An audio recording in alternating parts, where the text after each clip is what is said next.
a lot of tools that are letting us create actually art. But for me, it's actually much more than the output. It's actually the story that we're putting in, as well as the story that we're trying to tell. And so for me, after that presentation, the amount of people that came up to me that had more conversations around the visuals and how that made them feel, the more I started to recognize that part of this AI journey is that output in ways that we hadn't even thought of output. And so what was kind of determined, or what was kind of synced up in this conversation, was someone was referring to me as a prompt poet. Now it sounds kind of cool-ish, where like, first of all, I would have never, you saw my art, I would never consider myself an artist.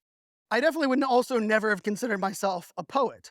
But part of what I thought of when someone referred to me as this is we've oftentimes put certain things into our labeling to where we're going to put a barrier between people. And so when someone called me a prompt poet, I started laughing because I was like, you know what? I don't think of it as prompting.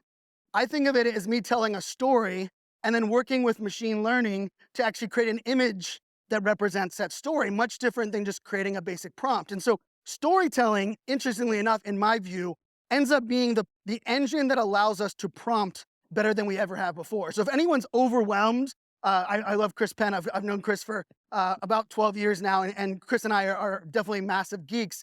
But I'm also understand that sometimes when we hear about prompt structure and there's this element of like, you have to put this, before this, and then it gets this output, it often is overwhelming. It's, in my opinion, why people went from excited to use ChatGPT to just going back to Googling things, because we are just, that's a normal thing for us. Why am I have to go through and rethink what a prompt is? And I will tell you, one of the unlocks that I will share is that the more story I put in to the space called prompt, the better my output became.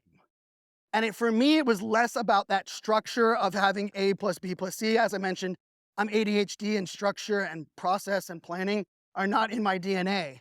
But the idea that I could actually now just work through stories and narrate things became a massive game changer for me. And so one of the secrets that I will share as far as working with these AI engines is you want to talk with, not at the AI. You want to talk with, not at the AI. And I will tell you, one of the secret ways of doing that is actually talking out loud. My daughters will attest to this. They've walked by my room and they're like, Daddy, you're not recording a podcast. What are you doing? And I'm like, well, I'm talking out loud as I'm typing in the prompt so that I can actually prompt based on the way that we talk. And it's funny enough, I use please and thank you in my prompting on ChatGPT. Anybody else? Please and thank you. Yes, there we go.